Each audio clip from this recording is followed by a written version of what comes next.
Sou a Dona Helena, tenho 68 anos e moro sozinha numa pequena casa de madeira em Campos do Jordão. Eu costumava ser enfermeira-chefe. Eu costumava ter um marido. Eu costumava acreditar que fazia parte de uma família, até perceber que eu era apenas a peça extra que eles mantinham por educação nas festas de fim de ano. Existe um tipo de silêncio que ninguém te ensina a enfrentar quando foi você quem preparou a ceia, mas não há cadeira esperando por você à mesa. Eu costumava pensar que, se nunca pedisse nada, sempre haveria um lugar para mim. Mas a verdade é que as pessoas vão te empurrar cada vez mais para longe enquanto você continuar recuando. Esta não é uma história para pedir pena. Só espero que você ouça, especialmente se já lhe disseram que você é demais, quando tudo o que fez foi amar profundamente. E então chegou aquele dia de Natal. Um dia para o qual eu vinha me preparando muito antes de o sol nascer, sem saber que marcaria o início de uma verdade mais amarga do que qualquer palavra já dita. Acordei às 5 horas da manhã para preparar o prato que todos costumavam elogiar. Mas este ano, ninguém tinha guardado um lugar para mim. Passei um café fresco e esperei a água pingar na caneca de cerâmica antiga. Lá fora, a neblina cobria o caminho, pontilhada por pegadas de gatos vadios. O céu ainda não tinha clareado, mas eu já tinha colocado tudo na minha bolsa de pano.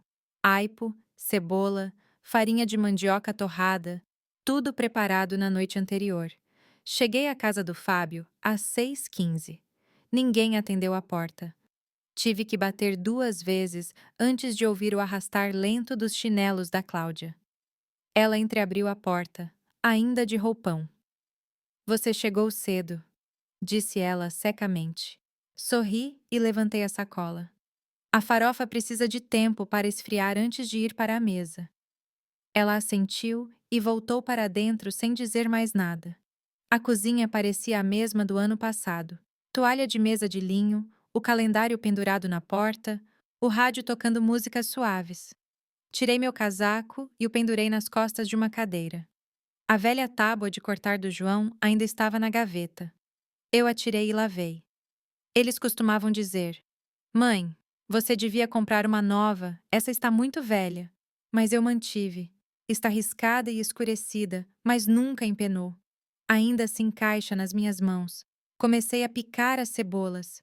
Meus olhos arderam, mas não por causa das cebolas. Cláudia entrou alguns minutos depois. "Onde você colocou os guardanapos? Quero dobrá-los como leques." Apontei para a gaveta de baixo. Ela olhou, depois mudou de ideia. "Leques são ultrapassados. As pessoas fazem formas de lótus agora." Não disse nada.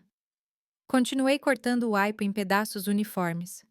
Por volta das 7 horas, Caio desceu. Alto, magro, ainda sonolento. "Vó, esse é o seu café antigo?" Consigo sentir o cheiro. Assenti e servi uma xícara para ele. "Em São Paulo, eu só tomo café de cápsula, mas esse cheira melhor." Sorri. Peguei um pouco do recheio da farofa para ele provar. Ele disse: "Igualzinho a quando eu era pequeno." Cláudia entrou logo depois.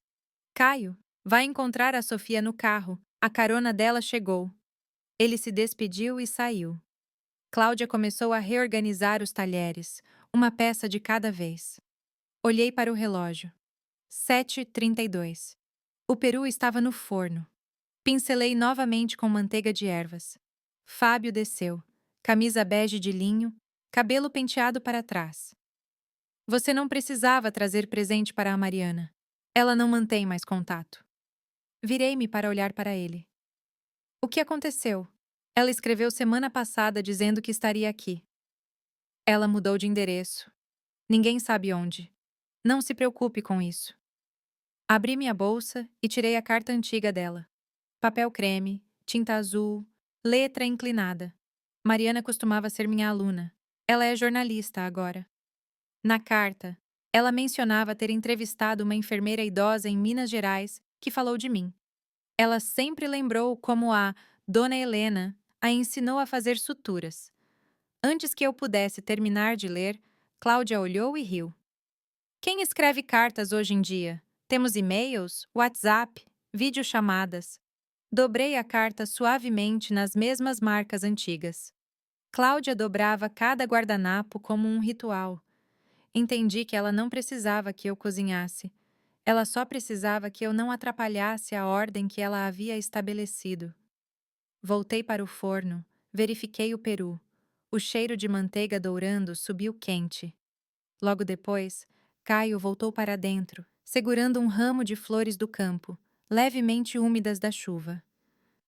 A Sofia e eu colhemos essas perto da colina. Ela gosta das azuis. Sabe o nome delas, vó? Levei uma ao nariz. Miosotes. Não me esqueças. Ele olhou para mim. É um nome triste. Não respondi. Voltei para a farofa, adicionei noz moscada e um toque de pimenta branca.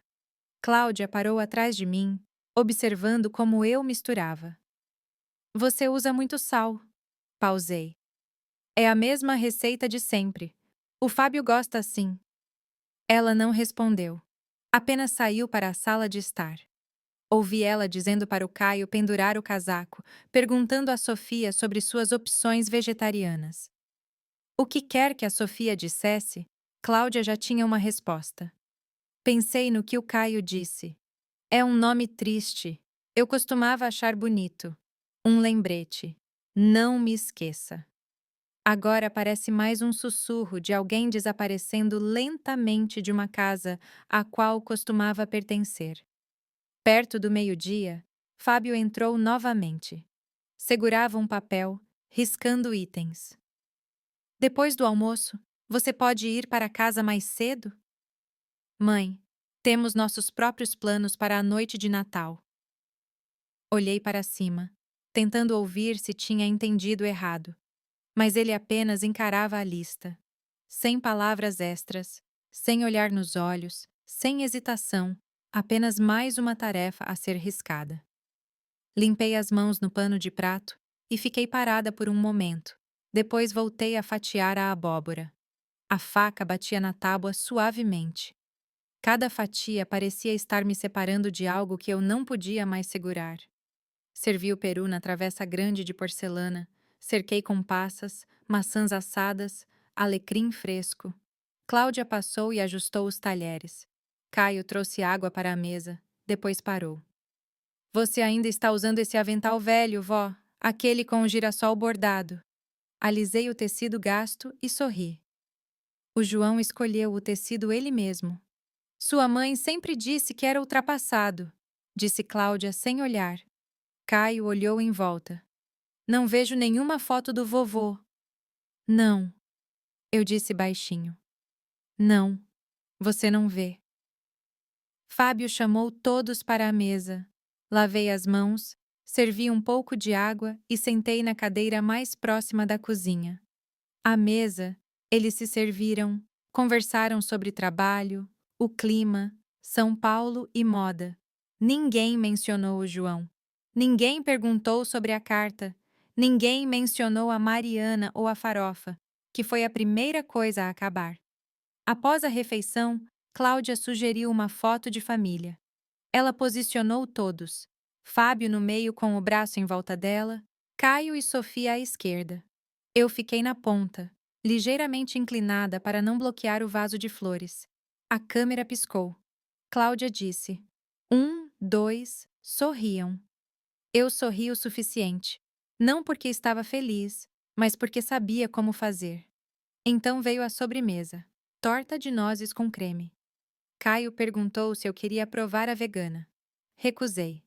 Meu estômago estava cheio, mas meu coração parecia frio. Recolhi os pratos, lavei as mãos na água morna. Meu avental ainda tinha uma mancha de molho. Dobrei-o cuidadosamente para levar para casa. Cláudia não me pediu para ficar e ajudar na limpeza, mas também não pediu para eu não ficar. Talvez, nesta casa, eu seja apenas alguém lembrada o suficiente para não ser esquecida, mas não o suficiente para ser mantida. Caio trouxe uma xícara de chá quente. Cansada, vó? Olhei para minhas mãos, dedos, pele enrugada, fina como papel. Não cansada, apenas um pouco perdida. Ele tocou minha mão. Você ainda é importante. Assenti.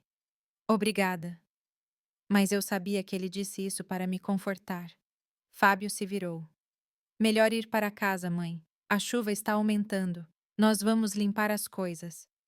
Vesti meu casaco, peguei a bolsa de pano com as sobras da farofa. Cláudia me entregou um pedaço de torta embrulhado em papel manteiga. Para você. Assenti. Obrigada. Lá fora, a chuva molhava os degraus. Movi-me com cuidado. O cachecol velho do João ainda estava enrolado no meu pescoço. O cheiro da cozinha grudava nas minhas mangas. A luz da varanda brilhava fracamente, como os olhos do Fábio sempre que eu fazia a pergunta errada. Abri a porta do carro, coloquei o cinto. O rádio ainda tocava uma música antiga. Autumn Leaves, a que eu e o João ouvíamos no nosso primeiro Natal juntos. Não dirigi imediatamente. Pela janela embaçada, olhei para trás, para a casa. Uma família limpando a mesa, rindo juntos, preparando-se para a noite da qual eu não fazia parte. Não havia raiva em mim, apenas um vazio, como se eu tivesse acabado de sair de uma festa que pensei estar organizando, apenas para perceber que fui apenas uma convidada passageira. Olhei para o banco vazio ao lado, o lugar do João. Ninguém o mencionara este ano. Pensei ter feito o suficiente pelo dia, mas de alguma forma a exclusão não terminou quando a refeição acabou. Eles se sentaram à mesa como se eu nem estivesse lá, embora fosse eu quem tivesse assado a refeição inteira. Cláudia ajeitou o guardanapo à sua frente, serviu-se de uma taça de vinho branco e deslizou a garrafa para o Fábio. Ninguém disse obrigado. Ninguém perguntou se eu queria algo para beber. Cruzei as mãos no colo, tentando não encarar o purê de batatas, o mesmo prato que o Caio disse uma vez. Ninguém faz melhor que a avó.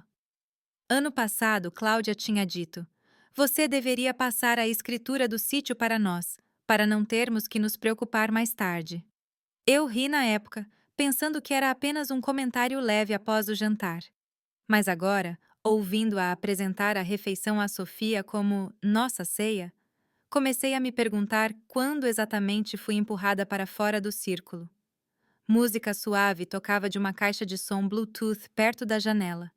Cláudia havia escolhido faixas instrumentais, o tipo de música de fundo que não carrega memórias. Sofia sentou-se perto do Caio, ainda um pouco tímida. Ela não falava muito, mas seus olhos continuavam se voltando para mim, tentando adivinhar que tipo de avó eu poderia ser. A gentil ou a que se apega demais? Sorri e peguei meu copo de água. Cláudia entregou um prato ao Caio. Você devia provar esse aqui.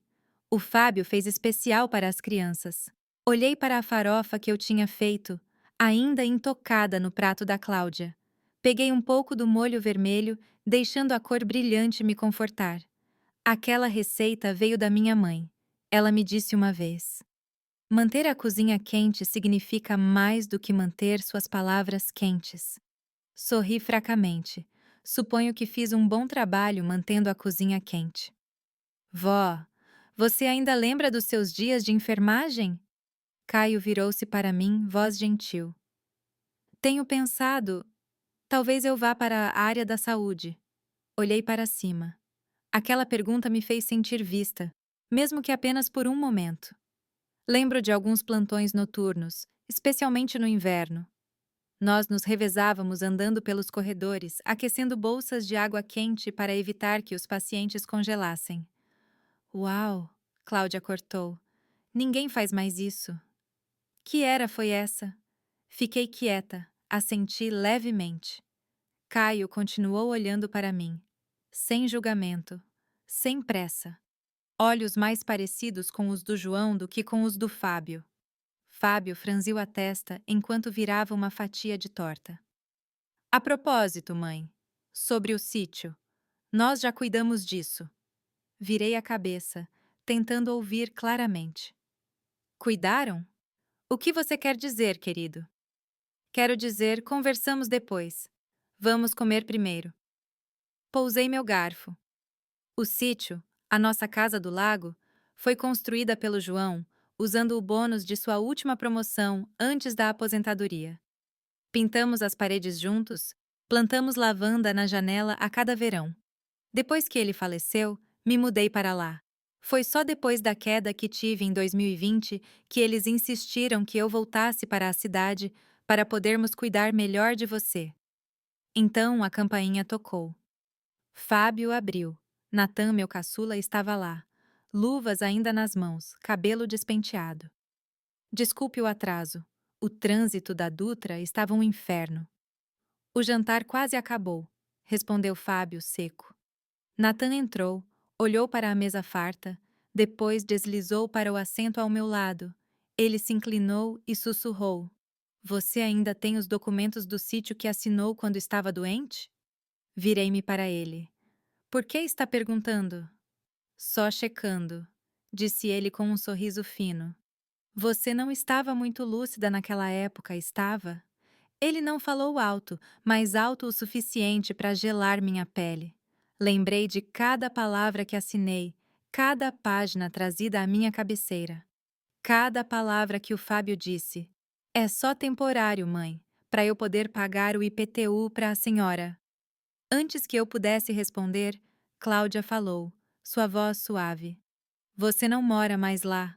Faz sentido a casa estar em nossos nomes. Ninguém disse uma palavra. Até o Caio ficou imóvel. Segurei meu copo, dedos tremendo levemente. Cláudia sorriu educadamente para a Sofia. Depois virou-se para mim como se tivesse acabado de explicar algo completamente razoável. Papelada pode ser um incômodo, mãe, e nós somos melhores em lidar com essas coisas. Assenti porque não sabia o que mais fazer. A torta foi fatiada. Natan se enterrou no celular. Fábio serviu mais vinho. Caio ainda olhava para mim de um jeito que eu não conseguia nomear. Não pena, não raiva, mas como realização. Tentei mastigar um pedaço de torta, mas minha garganta fechou. Fazia muito tempo desde que me sentei a uma mesa de Natal e me senti tão desnecessária, mesmo que a comida fosse minha. Mesmo que aquele sítio fosse, uma vez, o lugar onde embalei cada um dos meus filhos em suas febres. Fábio falou sobre um novo projeto. Cláudia comentou sobre seu escritório mudando para perto da Faria Lima. Natan acrescentou algumas palavras, depois ficou em silêncio novamente. Olhei para minhas mãos. As manchas da idade pareciam mais escuras sob a luz amarela.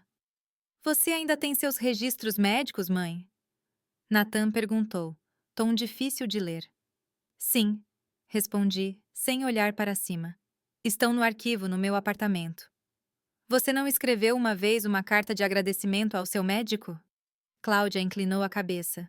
Quem faz isso hoje em dia? Apertei os lábios. Mariana disse uma vez que gostava da sensação de segurar uma carta real. Cláudia deu uma risada suave e mudou de assunto. Quando chegou a hora de limpar a mesa, comecei a me levantar, mas Cláudia já tinha recolhido os pratos. Sente-se, mãe. Deixa a Nora cuidar disso. Não disse nada.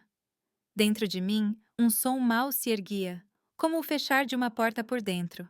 Caio voltou com os copos vazios. Sofia inclinou-se perto dele, falando baixo, apenas o suficiente para eu ouvir.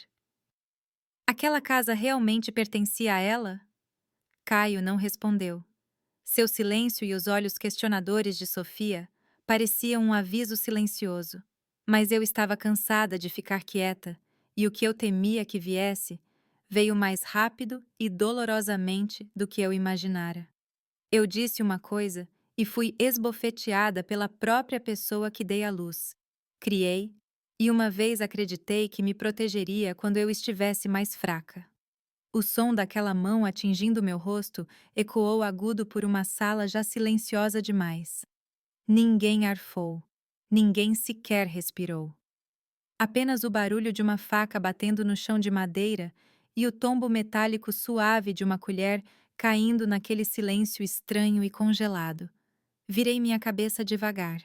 Não chorei. Não recuei. Apenas olhei para o Fábio com olhos vazios. O rosto dele estava vermelho, a respiração pesada. Cláudia colocou a mão sobre a dele como se para acalmá-lo, mas não disse nada.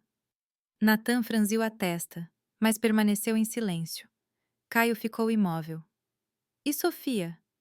Vi ela segurando o celular embaixo da mesa, um dedo descansando no botão de gravar. Quando o Fábio era pequeno, ele uma vez deu um tapa num colega que me chamou de velha.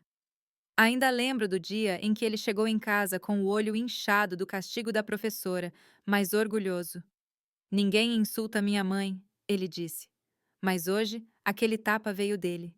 E não porque alguém me insultou, mas porque ousei pedir respeito. Eu só fiz uma pergunta, eu disse calmamente. Por que vocês estavam planejando transferir tudo o que eu possuo sem me perguntar? Ninguém respondeu de imediato. Cláudia desviou o olhar. Natan bufou. Então Fábio bateu a mão na mesa e se levantou. Você acha que ainda tem voz em alguma coisa? Olhei para ele. Eu estava apenas perguntando. Ela está velha, Natan retrucou. Ela nem lembra como a papelada funciona. Mantive meus olhos no Fábio. Meus dedos apertaram o guardanapo. Não para esconder meu rosto, mas para me firmar. Então tudo pelo que vivi, tudo o que economizei, não me pertence mais? Fábio avançou em minha direção rápido, brusco, e então sua mão desceu. Sofia arfou e deixou cair a colher. Caio pulou. Pai! Eu permaneci sentada. Minha bochecha queimava, mas por dentro havia apenas uma calma oca e gélida. Dei um sorriso fraco. Não por perdão, não por resistência, mas porque agora eu finalmente vi as coisas como elas realmente eram. Obrigada, sussurrei. Agora sei que coloquei minhas esperanças nas mãos erradas. Fábio congelou por um momento. Cláudia murmurou algo para o Caio, mas não ouvi. O único som em que foquei foi a chuva batendo no telhado da varanda. Um lembrete lento e constante de que a tempestade estava forte lá fora. Meu celular vibrou no bolso do casaco. Puxei-o. A tela acendeu. Mariana. Você está bem? Não respondi. Apenas encarei o nome dela, minha ex-aluna. Aquela que uma vez escreveu que queria se tornar alguém que dissesse a verdade sem ter que suavizá-la. Fábio caiu de volta na cadeira. Ninguém tocou na comida. Guardanapos amassados, pratos manchados com molho vermelho, manchas vermelhas se espalhando pelo linho branco como sangue desbotado. Cláudia suspirou. Talvez você devesse subir e descansar, mãe. Eu limpo tudo. Levantei-me. Não disse obrigado, não disse uma palavra. Apenas subi as escadas. Degrau por degrau. Minha mão esquerda ainda segurava o celular.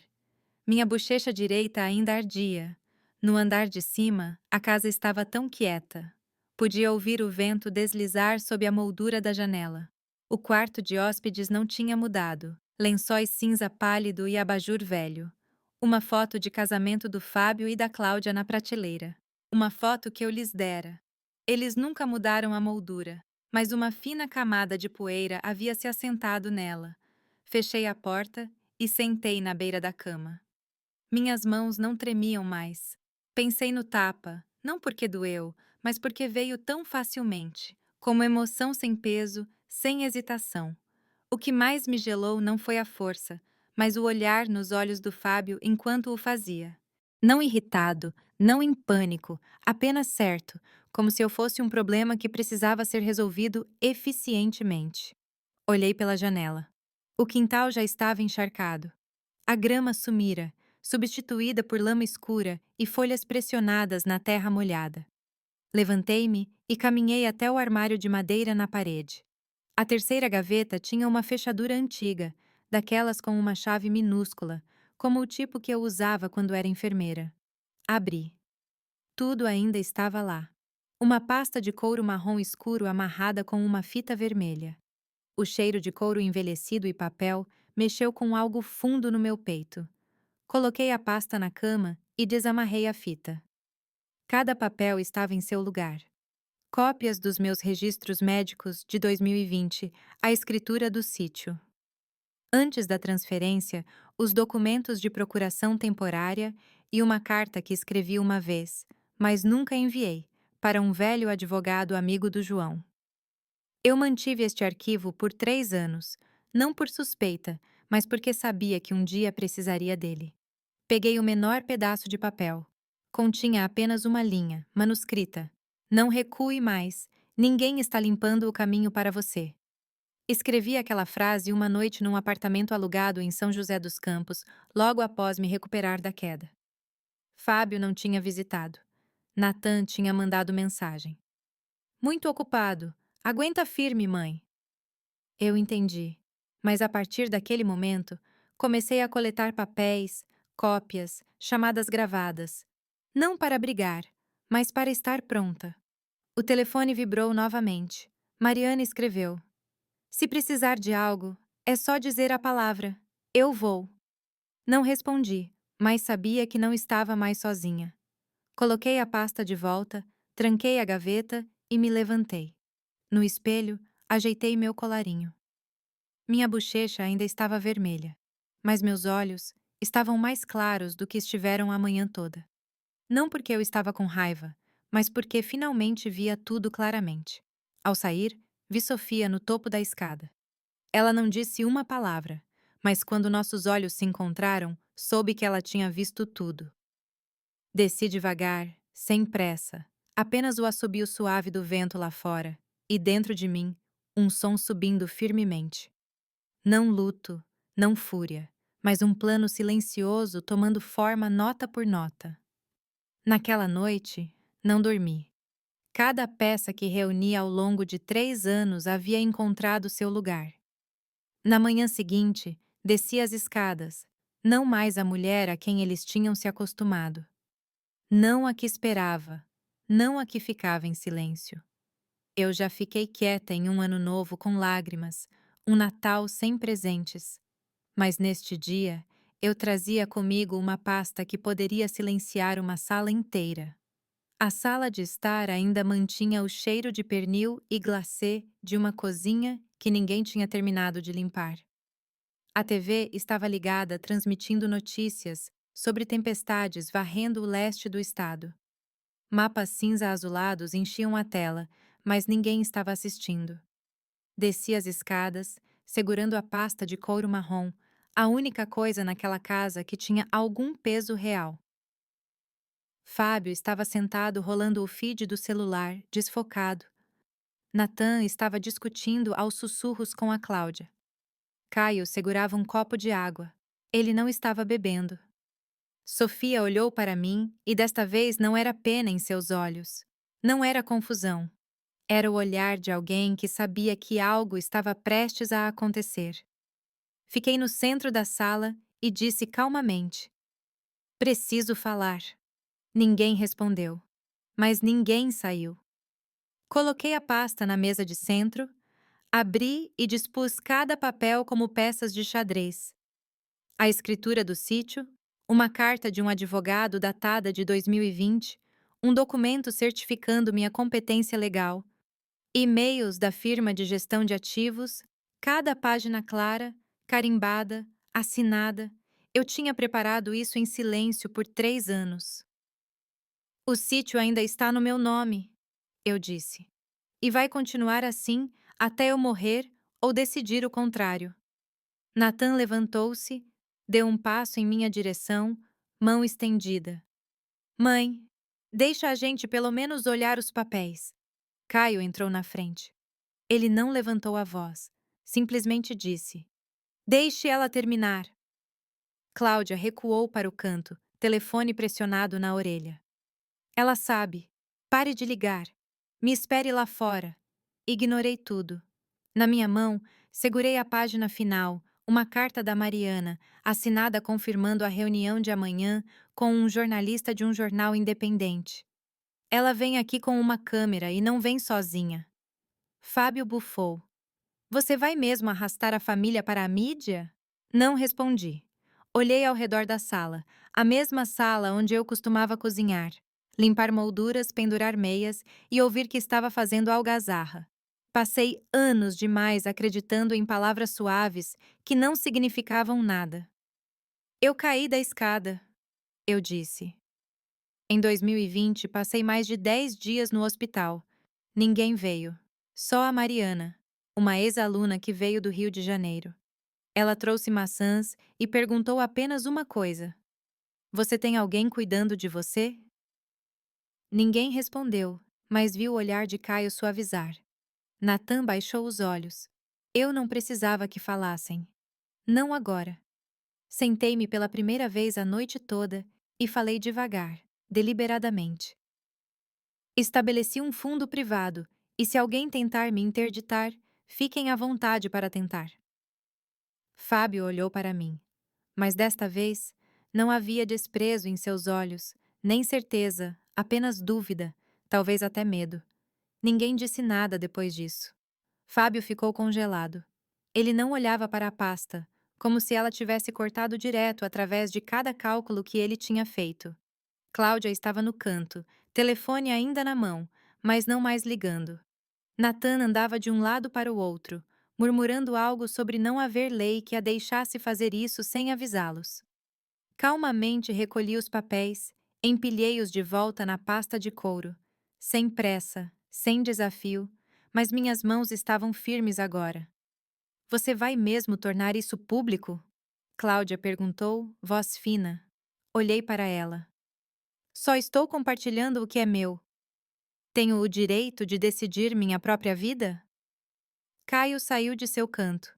Sentou-se ao meu lado. Não disse nada, mas naquele momento, eu vi.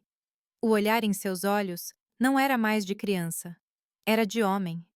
Um homem começando a ver o certo do errado dentro de uma casa que tinha se acostumado demais a dobrar a verdade. Meu telefone vibrou. Uma mensagem da Mariana. Posso chegar mais cedo. Vou levar a câmera e um amigo do conselho local. Se estiver pronta, deixarei você contar a história. Respondi.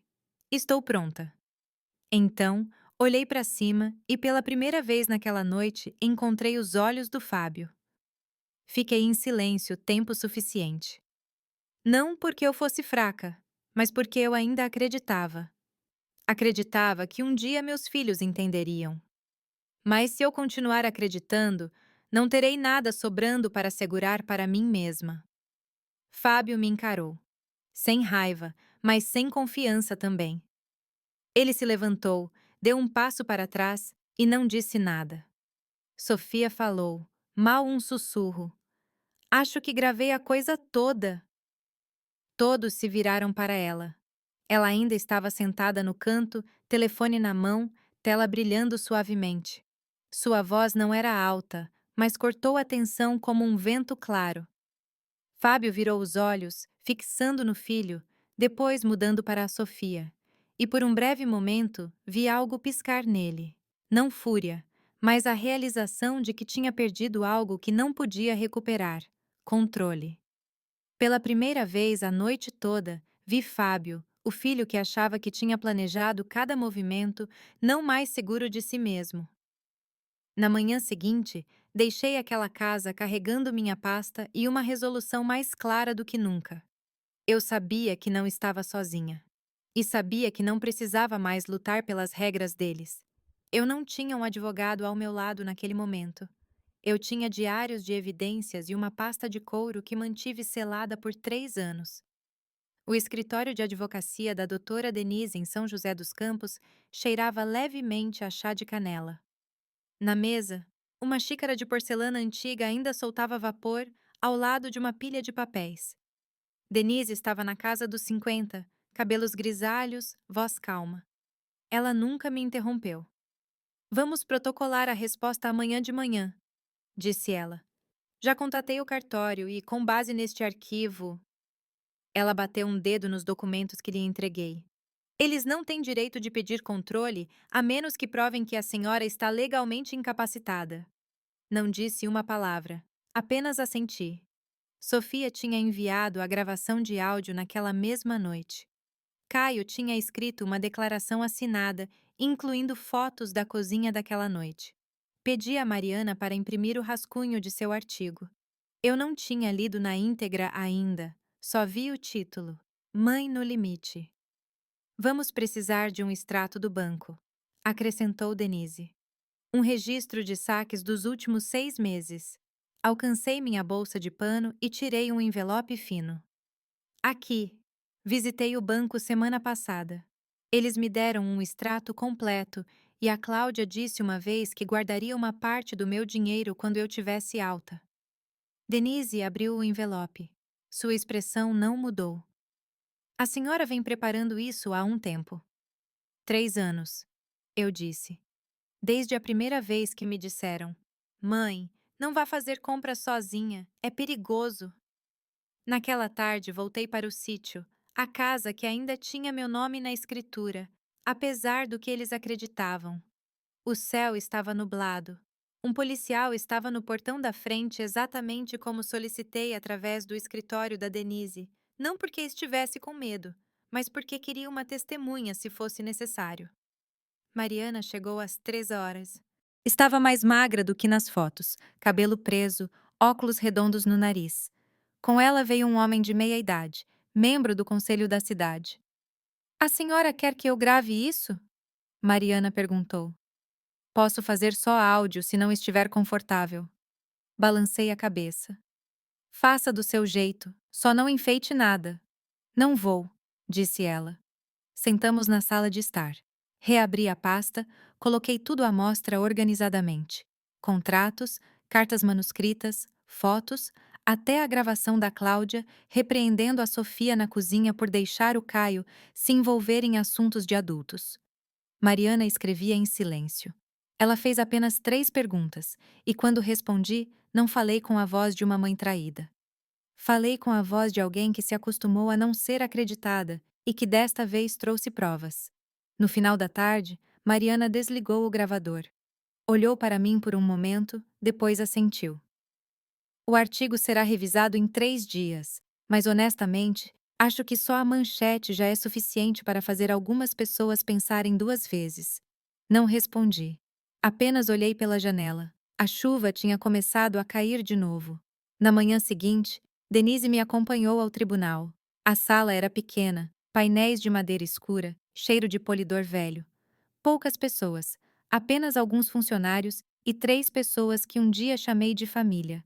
Fábio usava um terno azul marinho, rosto cansado. Cláudia não estava lá. Natan entrou atrás, silencioso. Fiquei no centro da sala. À minha frente sentava o juiz, placa com nome na mesa. Ao meu lado estava a Denise segurando a pasta. Eu não tinha preparado um discurso, não tinha escrito nada. Trouxe apenas 3 coisas: meu RG, a pasta e um bilhete escrito à mão pelo Caio. Minha avó não é louca. Ela só não quer ser tratada como se não existisse. Denise entregou a gravação, os extratos bancários, os depoimentos da Sofia e do Caio. Mariana não estava presente, mas o rascunho de seu artigo já havia sido inserido no registro. Fábio não objetou. Natan também não. Quando o juiz perguntou se alguém tinha comentários adicionais, disseram nada. Olhei para o Fábio. Tenho documentos, tenho provas. Não preciso que meus filhos decidam minha vida por mim nunca mais. Ninguém me parou. O juiz simplesmente assentiu, confirmou a validade da minha documentação e declarou que meus direitos legais e capacidade mental estavam intactos. Não há fundamentos para a tutela, disse ele. Quando saí do tribunal, Fábio já estava se afastando rapidamente sem uma palavra. Natan derivou para o final do corredor e a câmera da Mariana, posicionada logo além do corredor lateral, só conseguiu capturar as costas deles, virando as costas. Não segui, não perguntei por quê. Pisei através das pesadas portas de madeira para o frio e senti o ar gelado pressionar contra meu colarinho, um lembrete de que eu estava viva. E desta vez, eu decidia o que isso significava. Depois de tudo, recuperei minha autonomia. Mas o que senti não foi triunfo. Foi paz. Um tipo mais profundo. O tipo que eu procurava silenciosamente há anos. Eu costumava pensar que precisava de um pedido de desculpas. Mas o que eu realmente precisava era de um momento de silêncio e uma cadeira que eu escolhesse para mim mesma. Esta manhã, as cortinas brancas balançavam como ondas. O lago em frente refletia o céu pálido. Preparei chá no meu bule de porcelana antigo, cortei uma fatia da torta que assei na noite anterior e coloquei tudo na longa mesa de madeira sob a janela de frente para o lago. A velha poltrona, aquela que o João comprou em 1982, numa pequena loja de móveis no interior, ainda estava em seu lugar. Toda vez que eu tirava o pó dela, lembrava do que ele costumava dizer: esta cadeira não é especial, exceto pelo fato de que pertence a nós. Cláudia a chamava de ultrapassada. Fábio queria doá-la, mas eu a mantive como uma parte de mim que ninguém tinha o direito de precificar. O correio trouxe um cartão postal azul hoje.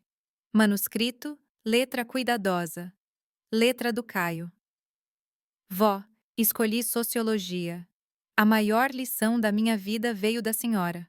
Obrigado por não ficar em silêncio. Nunca vou esquecer isso. Apoiei o cartão contra o bule.